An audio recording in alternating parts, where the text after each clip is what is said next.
I am sharing my screen.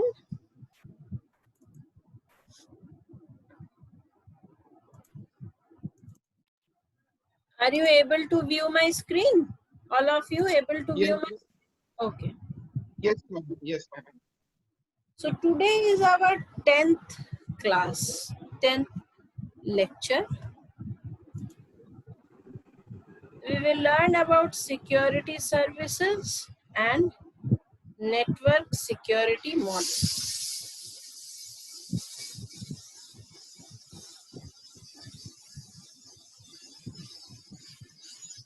These are different security services. What is the need of security services? The need of security service is that whenever there is a data transmission over a network, then the data should be transmitted in an error-free manner. Okay. So for different, what we can say, for to achieve this goal of without any the data is received error-free from sender to receiver, to maintain the confidentiality of the data, we need different security services. I am sharing my whiteboard and I will draw a diagram of security services. Then it will be, I hope you will be able to understand security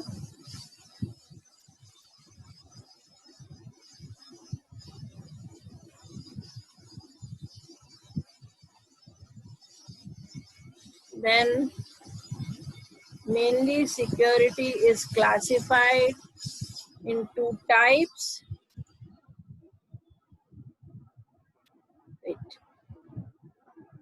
What are the two types of security?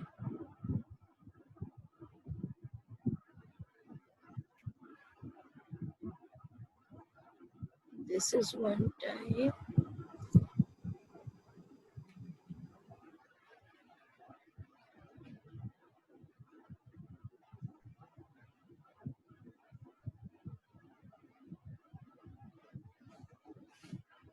Under this we will write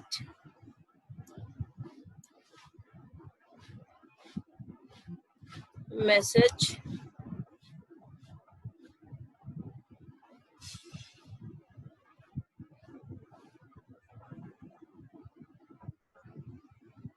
another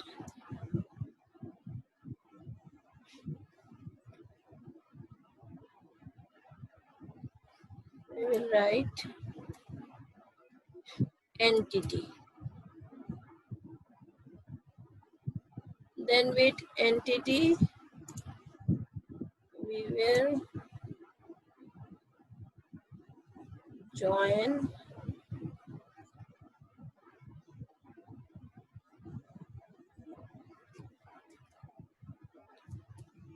authentication, and from message it can be divided into mainly 4 parts.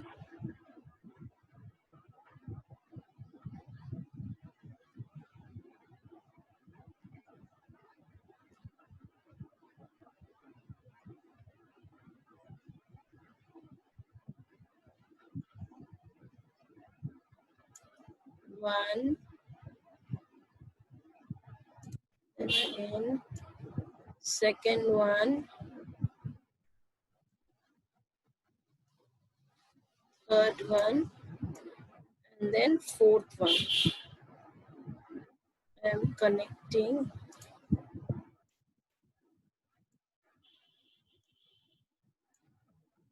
If it is necessary, all of you can draw this in your notebook also. Now I will write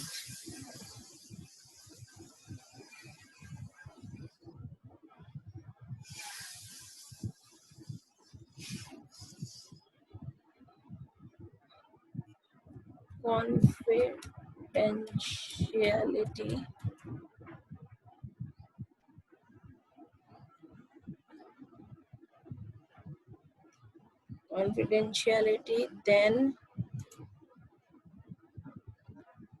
I will write integrity, then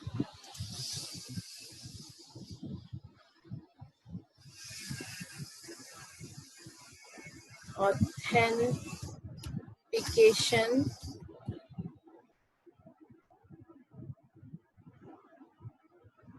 then non-repudiation.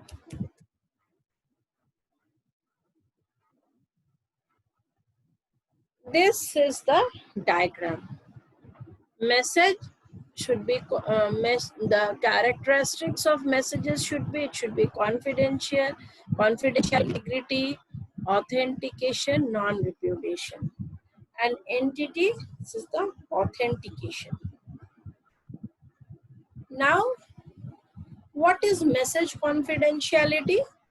Message confidentiality can be explained as it is a content of a message when transmitted across a network must remain confidential. That is, only the intended receiver and no one else should be able to read the message. That is confidentiality. The users therefore want to encrypt the message they send so that an eavesdropper on the network will not be able to read the contents of the message. Message integrity, what does it mean?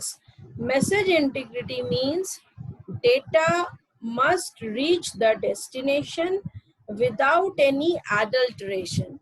What is adulteration? That is, it should reach the destination exactly as it was sent.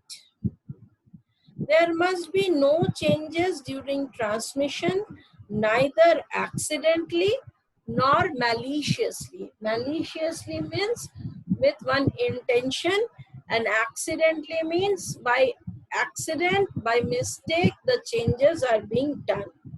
Integrity of message is ensured by attaching a checksum to the message. A checksum is attached to check the integrity. The algorithm for generating the checksum ensures that an intruder cannot alter the checksum or the message. This is guaranteed by the algorithm for generating checksum. What is message authentication? Message authentication is, in message authentication, the receiver needs to be sure of the sender's identity. That is, the receiver has to make sure that the actual sender is the same as claimed to be. There are different methods to check the genuineness of the sender. The two parties share a common secret code word. A party is required to show the secret code to other for authentication. Authentication can be done by sending digital signature. A trusted third party verifies the authenticity, and one such way is used. One such way is for when the third party verifies authenticity is the use of digital certificates, which is issued by a recognized certification authority. What is fourth one? Fourth one is non-repudiation. Non-repudiations means that a sender must not be able to deny sending a message that it actually sent. The sender can't deny that. Sender can't say that no, I have not sent the message. Denial of sending of message is not allowed. The burden of proof falls on the receiver. Non-repudiation is not only in respect of the ownership of the message, The receiver must prove that the contents of the message are also the same as the sender sent. Non-repudiation is achieved by authentication and integrity mechanism. There are different mechanisms for maintaining integrity. Now we come to entity authentication. What is entity authentication? In entity authentication, the entity or user is verified prior to access to the system resources. The verification is being done that the user is the correct user. Now, let us go to our slide. Pardon? In entity authentication ta? And you want me to explain again entity authentication? Yes, ma'am. Okay. Entity authentication is that entity authentication can be understood as user identification also. It is necessary before sending of message, before transmission of message, it is necessary to understand the identity of the sender. So the entity or the user is verified prior to access to the system resources. Prior to its access, the user is verified that he is the actual user. He is not a hacker or intruder. Now I think it is clear. Yes, ma'am. Okay. Now let's go back to our slideshow. So confidentiality, authentication and integrity. Non-repudiation, access control, availability. What is non-repudiation? I have explained this. Can't deny a message was sent or received. The sender cannot deny if he has sent a message, and the receiver cannot deny that he has not received the message. What is access control? Ability to limit and control access to host system. That means there is a limitation which is imposed. For example, in a bank database, we cannot modify or change bank database. We can only view the contents of bank database, but we cannot change the content of bank database. So that is access control. We are not given, we as a customer are not given access of changing the data. We can only read it, or we can transfer the data. Some transactions can be done, but other functionality is not granted to the customer. Availability, attacks affecting loss or reduction on availability. Availability of the data should be ensured. It should not happen that the users, the authenticated or authorized users are not able to access their record. This is network security model. Trusted third party, example, arbiter, distributor of secret information.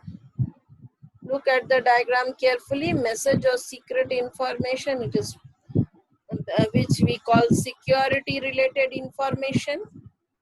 It is passed through information channel, and which information, the transmission in information channel occurs through third party transfer. What is trusted third party? It can be a distributor of secret information or arbiter. Please go through this network security model. Once this class is over, please try to learn about this model. You can search online also. You will get several websites where it is explained very clearly. Now at the receiver end, again the security related information or message is received. So this is the diagrammatic representation of network security model.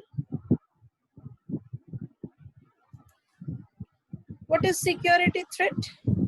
Security threat can be defined as a risk that which can potentially harm computer systems and organizations.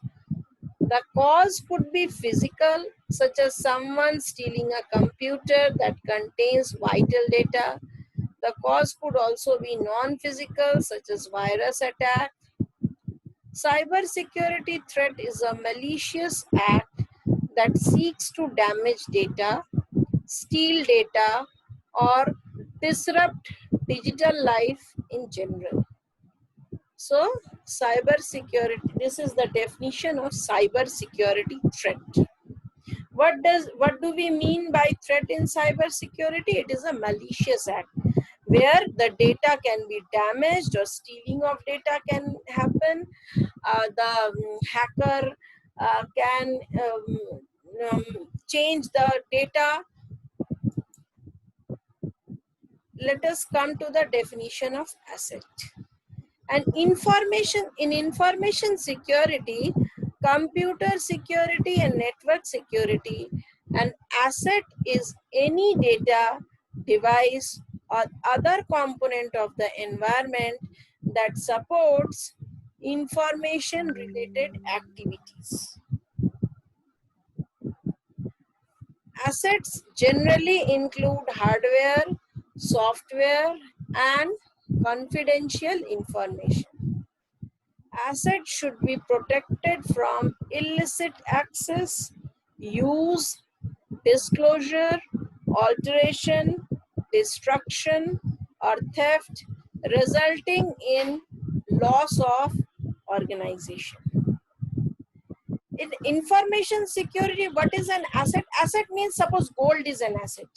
It is the real life example. But when we are talking about cyber security, when we are talking about computer security, what is an asset? It can be any data, device, or other components that supports information related activities.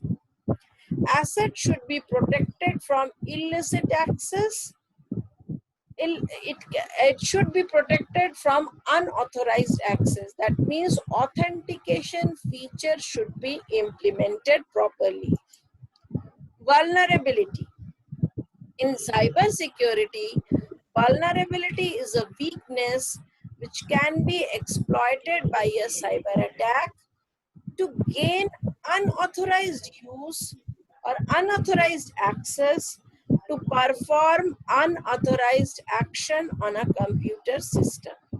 To exploit a vulnerability, an attacker must have at least one applicable tool. How can we say that the system is vulnerable?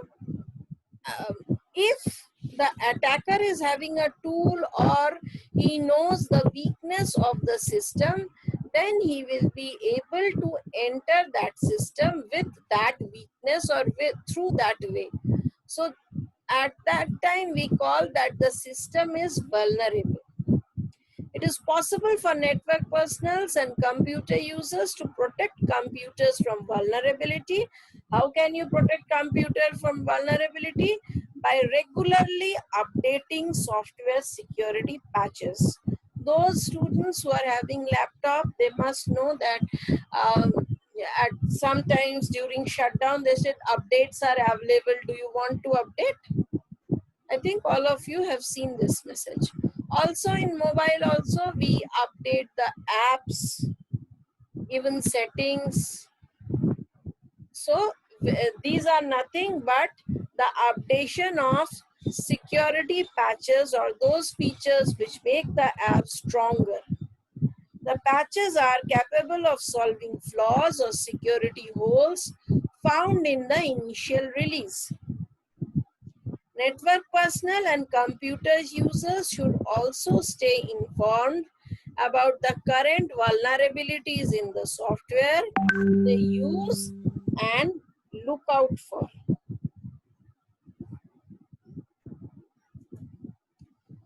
This is the diagrammatic representation of network vulnerability. Unpatched operating system and application, lack of patch management, unmanaged mobile devices like laptops, smartphones, tablets. These are one of the most vulnerable devices. Poorly configured and outdated firewall rules. Firewall has been updated several years ago. Now the firewall has become updated in the system. So we can again say that the system or the network is vulnerable. Weak or default passwords makes the network vulnerable. Password should always be alphanumeric and must contain special character also. I think whenever you are in a website, in a good website, they show you the suggestions. They don't accept simple password. They prompt that what should be the pattern of the password. The motive is to make the website prevent from unauthorized user. Insider privilege misuse, USB drive, print screen, optical media, etc. That means within an organization, the users can misuse their privileges. They can copy certain data in their USB. They can use screenshots and send it to mail, through which they can gain some confidential information. So these are different sources of network vulnerabilities. Now, common computer security vulnerability. What is common computer security vulnerability? Bugs, weak password, software that is already infected with virus, missing data encryption, OS command injection, SQL injection, buffer overflow, missing authorization, use of broken algorithms, URL redirection to untrusted sites, path traversal, missing authentication for critical function. For critical functions which are prone to attacks, authentication should be there. Unrestricted upload of dangerous file types. Before uploading a data in a network, it should be checked properly with the help of a virus. Dependence on untrusted inputs in a security decision. Whenever network security decision principle methods are decided, then we should not depend on untrusted inputs. Only authorized user should be able to do this. Cross-site scripting and forgery. Forgery is an act of cheating. Download of codes without integrity checks. I think in DBMS last semester, you all have learned what is integrity checks. So, download of codes without integrity checks. These are the common security vulnerabilities. Now, if we look into this, threat, asset, and vulnerability. The overlapping area of threat, asset, and vulnerability is known as risk.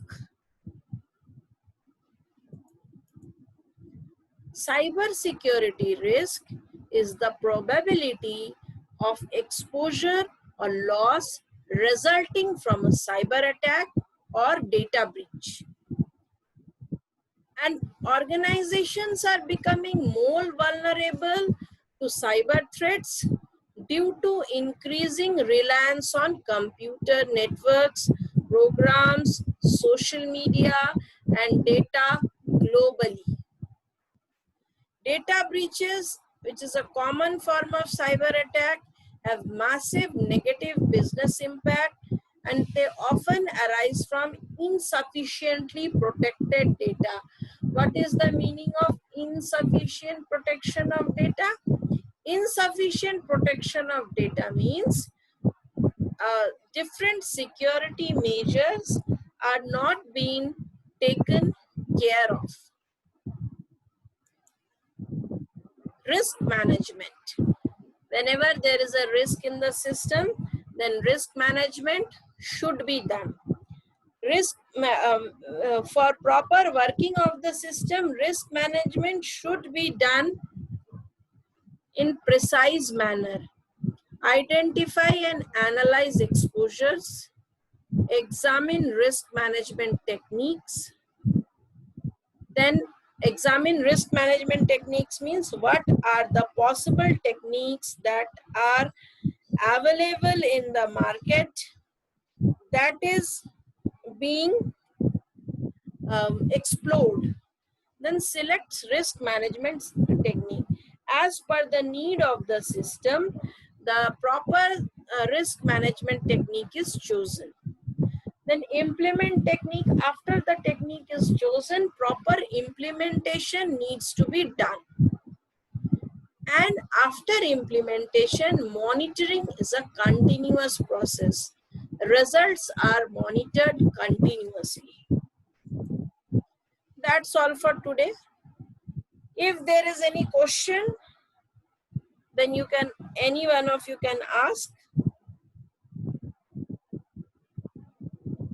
Is there any question? No, ma'am. Okay. So I am ending the meeting. Okay, ma'am. Thank you. See you Thank all you, ma'am. in the next class.